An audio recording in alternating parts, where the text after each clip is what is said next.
Okay, let's get into it. Number 10. Rogue planets. Picture a planet with no sun. Not a planet in a bad orbit. Not a world at the far edge of some dim little star. A planet with nothing. No sunrise. Ever. No day. Just a dark sphere the size of Earth, or bigger, falling through the black between the stars at tens of thousands of kilometers an hour.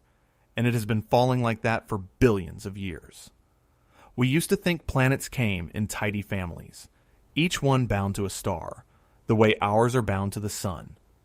Then we started counting, and the numbers came back wrong. There seem to be worlds out there that belong to no one. Astronomers call them rogue planets, or free-floating planets, and the current estimates run from billions to, honestly, possibly trillions of them, scattered through the Milky Way alone. Some studies suggest there might be more rogue planets in our galaxy than there are stars. Here's how you even find something that gives off almost no light. You wait for it to pass in front of a background star. When a rogue planet drifts between us and that distant star, its gravity bends the star's light and briefly makes it brighter, like a lens sliding past. It's called microlensing, and it lasts hours or days, and then it's gone forever. In 2011, a survey led by Takahiro Sumi in Japan suggested there could be nearly 2 Jupiter-sized rogues for every star in the galaxy. A later study, led by Przemek Maruz in 2017, walked that back and showed most of these wanderers are smaller, Neptune-sized, Earth-sized, which somehow makes it worse, because smaller means more of them, and dimmer, and harder to ever see coming.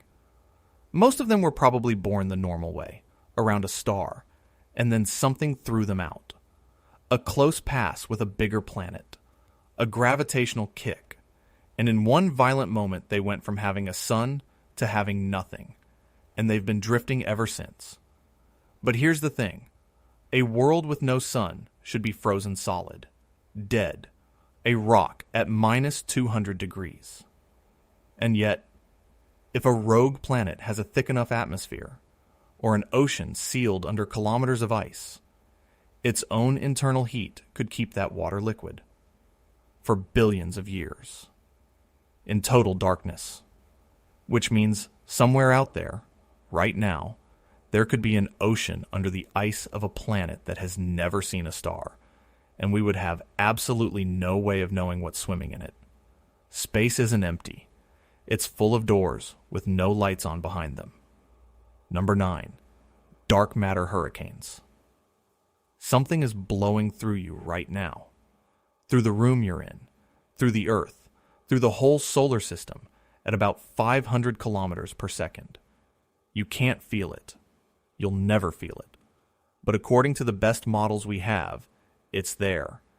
And it's the shredded corpse of a galaxy. Let me back up. The Milky Way is a cannibal. It got big by eating smaller galaxies, and when it eats one, the victim doesn't just vanish. It gets stretched, torn into a long ribbon of stars that keeps orbiting the galaxy for billions of years, like a stain that won't wash out. The European Space Agency's Gaia mission has been mapping these ribbons, and it found one that runs right through our neighborhood. They call it the S1 stream. About 30,000 stars, with a chemistry that marks them as foreign, the leftovers of a dwarf galaxy the Milky Way destroyed roughly 2 billion years ago. Now here's where it gets strange. Those stars are just the part we can see. If that dead dwarf galaxy was full of dark matter, and dwarf galaxies are almost entirely dark matter, then that dark matter got torn into the same stream. Same path, same speed. In 2018, a physicist named Kieran O'Hare and his colleagues published a paper with a title that's honestly perfect: A Dark Matter Hurricane. They worked out that the dark matter riding along with the S1 stream would be moving at around 500 kilometers per second relative to the sun, far faster than the normal drift of dark matter around us. And the punchline is the part people skip. We are not near this stream. We are not passing close to it. The solar system is inside it, right now, and will be inside it for millions of years to come. So there's a wind made of the invisible remains of a galaxy that died before humans existed, and it's pouring through your body as you listen to this. And the only reason it doesn't hurt you is that it barely touches ordinary matter at all. Physicists actually got excited about this, because a faster wind means a better chance that one of our underground dark matter detectors might finally catch a single particle of the stuff. So far, nothing. The hurricane blows, and every instrument we have stays quiet. The galaxy is haunted by the things it killed, and one of those ghosts is passing through the floor. Number 8. Cosmic strings. Imagine a crack, not in a wall, not in glass, a crack in space itself, thinner than a proton, so thin that in one direction it has essentially no width at all, but in the other direction it runs for millions of light years, straight across the universe, and along that line is packed so much energy that a single stretch of it, the length of your arm, would outweigh a mountain range. These are cosmic strings, and they might be scars left over from the birth of everything. Here's the idea. In the first tiny fraction of a second after the Big Bang, the universe cooled unbelievably fast. And when things cool fast, they crack. Think of water freezing into ice. It doesn't freeze perfectly. It freezes with fault lines and flaws frozen into it. The theory says the early universe did the same thing. As the fundamental forces separated out and the cosmos went through what physicists call a phase transition, it may have trapped defects. One-dimensional threads of pure, primordial energy, locked into spacetime under enormous tension and never able to unwind. And they'd still be here, whipping through the universe at nearly the speed of light, vibrating, occasionally snapping into loops that radiate gravitational waves as they shrink. Now, how would you ever find a thread with no width? You'd look at what it does to light. A cosmic string bends space-time around it in a very specific way. Not like a lens that magnifies, but like a fold in a photograph. If a cosmic string passed between us and a distant galaxy, you wouldn't see the galaxy smeared or brightened. You'd see two of it. Two identical galaxies, side by side, exact copies, because the string had folded the space between into a seam. Astronomers have actually gone hunting through the Hubble archives for exactly that. Pairs of impossibly identical galaxies. And every so often, something looks promising, and then it doesn't hold up. So here's where we are. We've never confirmed a single cosmic string. The best we can say is how strong they're allowed to be.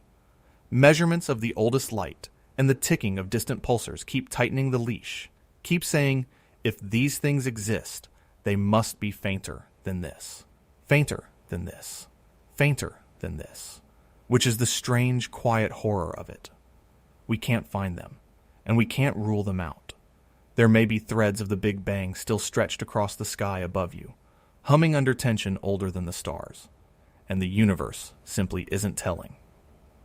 Number 7. Dark stars. The first light in the universe might have been made of the darkest thing in it. Go back to the very beginning of stars. Before galaxies, before the sky we know. Just clouds of hydrogen and helium collapsing in the dark, about a couple 100 million years after the Big Bang. Standard story, those clouds squeeze until fusion ignites and the first stars switch on. But there's another idea, and it's genuinely one of the strangest in modern astrophysics. Because those early clouds weren't just gas. They were sitting in dense knots of dark matter. And dark matter, if it's the kind of particle many physicists suspect, can annihilate itself. When two particles meet, they destroy each other and release energy. So picture a young cloud of gas, not yet a real star, filling up with the heat of dark matter, quietly annihilating in its core. That heat could hold the cloud up, keep it puffed out, huge, glowing, but never actually igniting fusion. A star powered not by burning, but by the death of dark matter. Catherine Fries, along with Doug Spolier and Paolo Gondolo, proposed exactly this in 2008. They called them dark stars, which is a terrible name, because these things would not be dark at all. A dark star could swell to be enormous, puffy, hundreds of times wider than our sun, and, this is the part that gets me, it could shine up to 1 billion times brighter than the sun while doing it. It could pile on matter until it weighed as much as 1 million suns. A single object, glowing at the dawn of time, cool on its surface but blindingly luminous, running on the annihilation of the universe's most invisible ingredient. And here's why people actually care now. In 2023, a team led by Cosmin Ely, working with Fries, went digging through the deepest images from the James Webb Space Telescope, the ones showing objects from just a few 100 million years after the Big Bang. And they found 3 faint points of light that don't obviously behave like galaxies. 3 objects that fit uncomfortably well what you'd expect from a supermassive dark star. We don't know yet. They could just be very early, very compact galaxies.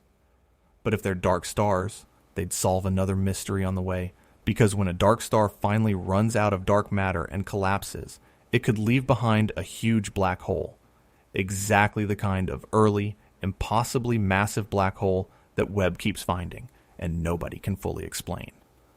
So the theory goes like this.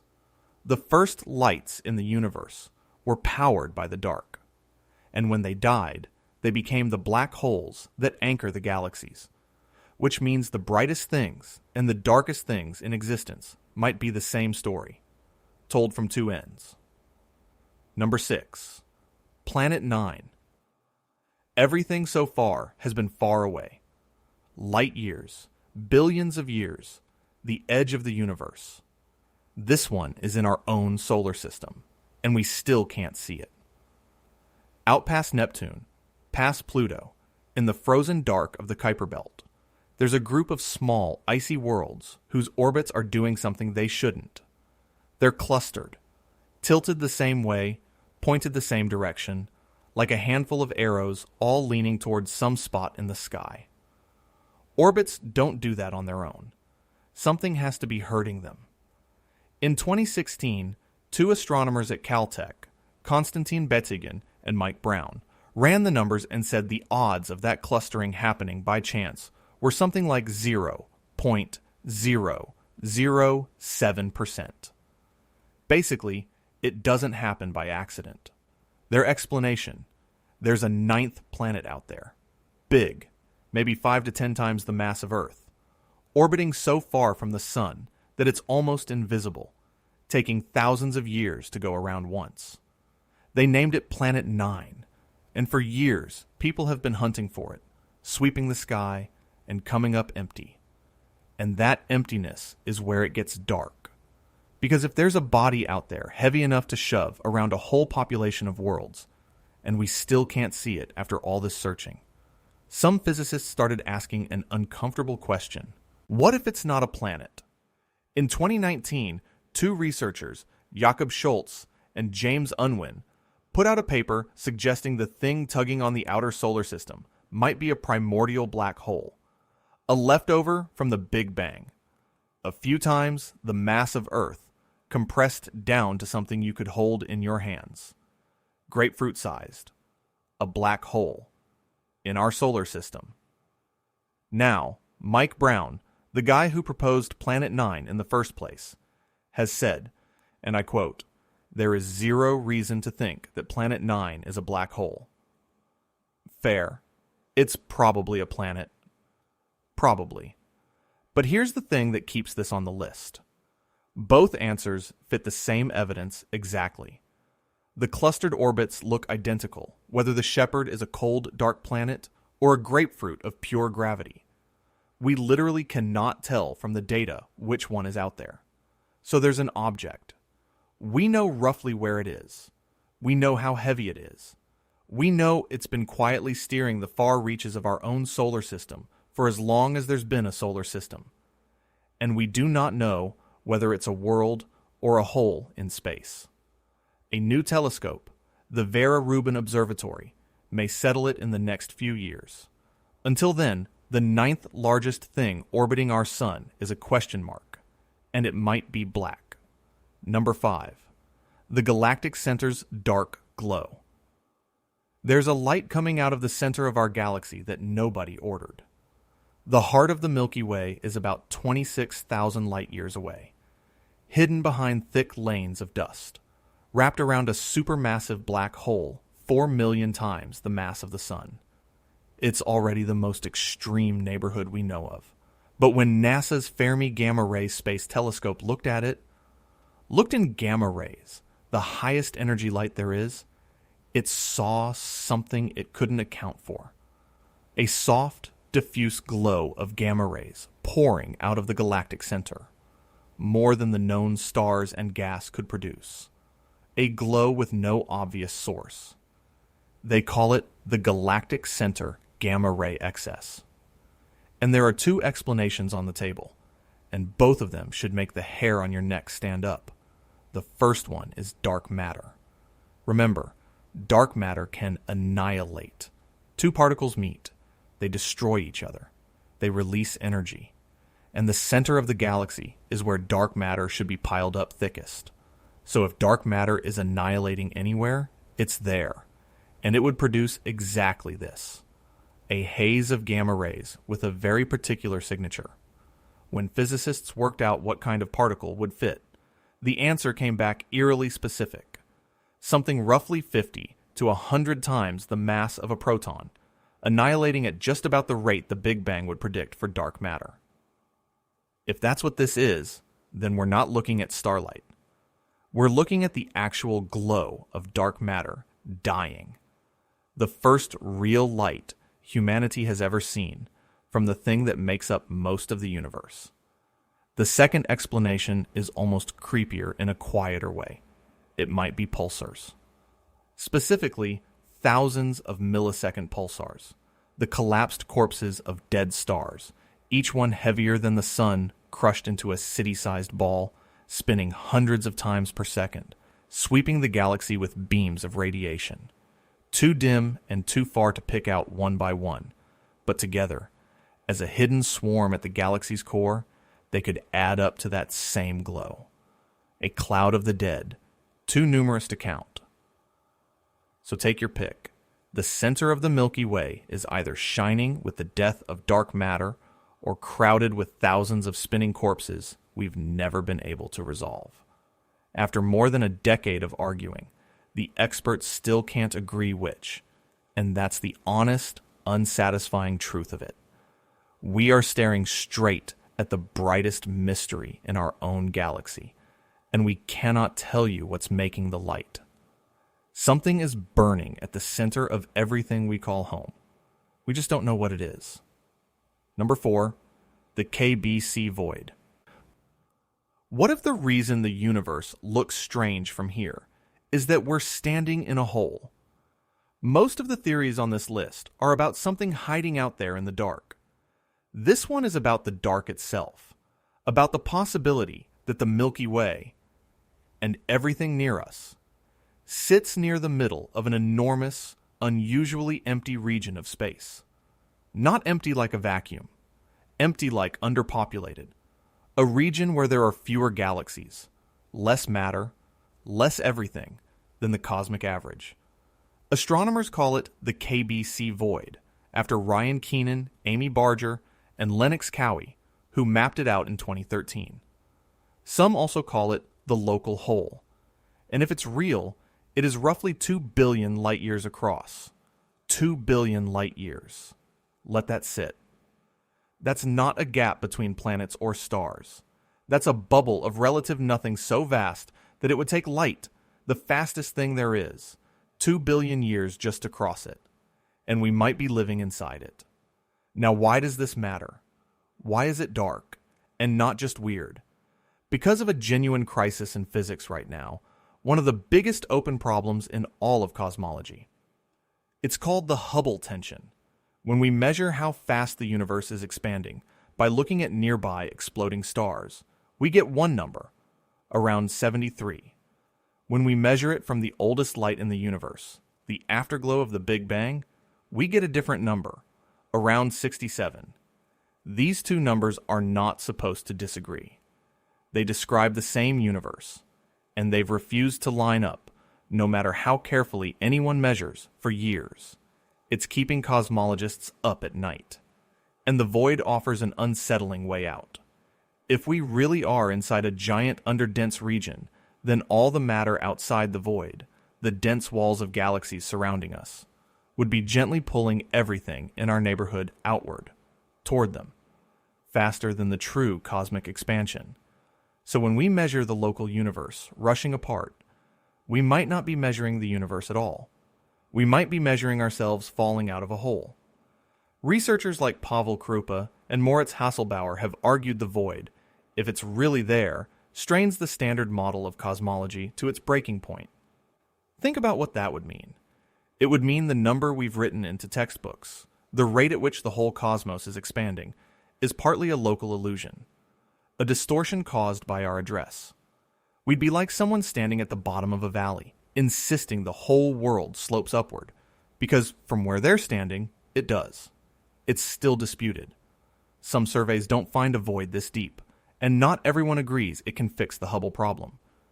But the fact that it's even on the table, the fact that serious scientists are seriously asking whether we live inside a 2 billion light-year hole that's been quietly lying to us about the size and fate of everything, that should stop you cold. We might not be looking at the universe. We might be looking out of a cave and mistaking the walls for the sky. Number 3, the axis of evil.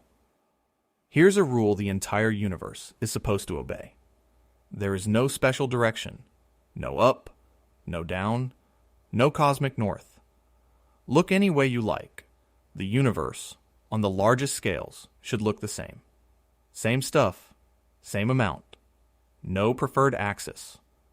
Physicists call this the cosmological principle, and almost everything we believe about the cosmos is built on top of it. And then we looked at the oldest light in existence and found an arrow. The oldest light is the cosmic microwave background, the faint afterglow of the Big Bang, released when the universe was about 380,000 years old, now spread across the entire sky. It's the closest thing we have to a baby photo of everything. And when you map its tiny temperature ripples, the enormous, large-scale patterns in it, the very biggest features on the sky, should be random, sprinkled in every direction with no rhyme or reason. They're not. The two largest scale patterns line up. They point along a common direction, a single axis running across the whole sky. In 2005, physicists Kate Land and João Maguejo noticed this alignment and gave it a name that stuck, the axis of evil. And when the Planck satellite mapped the sky years later, more precisely than ever, the alignment didn't go away. It was still there. That alone would be strange. But here's the part that pushes it from strange into deeply uncomfortable. That cosmic axis, this line drawn by the largest structures in the entire universe, patterns laid down at the dawn of time, seems to line up with the plane of our own solar system, with the ecliptic, with the flat little disk that our tiny, insignificant planets happen to orbit in. That should be impossible. There is no reason, none, why the afterglow of the Big Bang, stretched across billions of light years, should care which way Earth's neighborhood is tilted. It's like developing a photograph of the whole cosmos and finding your own street address written faintly in the clouds. When you run the statistics on the alignment together with the solar system direction, some analyses put the odds of coincidence below 1 in 300. So there are really only a few options, and none of them are comfortable. 1, it's a fluke, and we only have one universe to measure, so sometimes a coincidence just is a coincidence. 2, there's some contamination in our data, something local leaking into the map and faking a pattern. which would mean we've partly misread the baby photo of the universe. Or 3, the one nobody wants to say out loud. The cosmological principle is wrong. The universe does have a preferred direction, and the entire foundation everything is built on has a crack in it. We don't know which. The axis of evil has been sitting there for 20 years, refusing to resolve, refusing to disappear. A straight line in the oldest light, pointing somewhere we were never supposed to be able to point. And it seems to be pointing, of all places, at us. Number 2, the mirror universe. I want you to consider the possibility that there is an entire second universe in the room with you, not far away, not in another dimension you'll never reach. Here, overlapping the exact space you occupy, with its own stars, its own planets, maybe its own version of you. And you will never, ever touch it. This isn't a movie. It's a real proposal in particle physics, and it comes from one of the most beautiful ideas in the field, which is symmetry. Back in 1956, physicists discovered something that genuinely unsettled them. The universe is not left-right symmetric. At the deepest level, in a force called the weak interaction, nature can tell left from right. It has a handedness, and that bothered people because symmetry is supposed to be sacred. So 2 physicists, Tsung-Dao Lee and Chen-Ning Yang, floated a fix. What if the symmetry isn't broken? What if it's just hidden? What if, for every particle we know, there's a mirror partner we've never seen?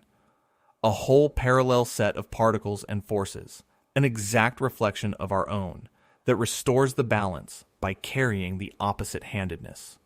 That's the mirror world. And the more you look at it, the less crazy it gets, because a hidden mirror sector would have a very familiar property. It would be almost completely invisible to us. Mirror particles wouldn't shine with our light.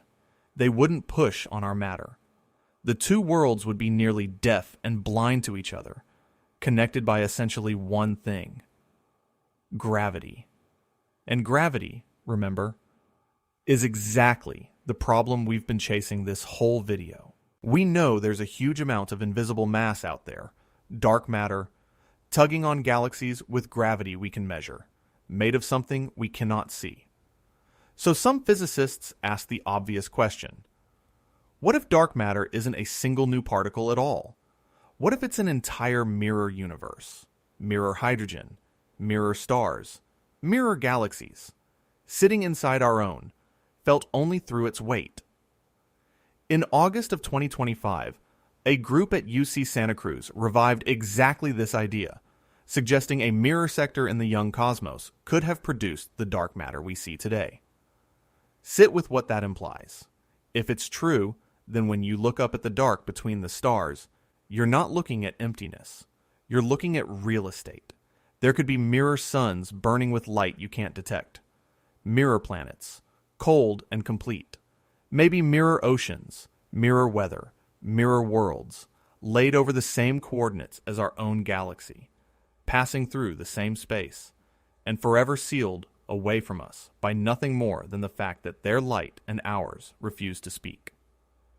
2 universes, sharing one address, and the only word they can send each other is a whisper of gravity in the dark. We might not be alone in the most literal way imaginable.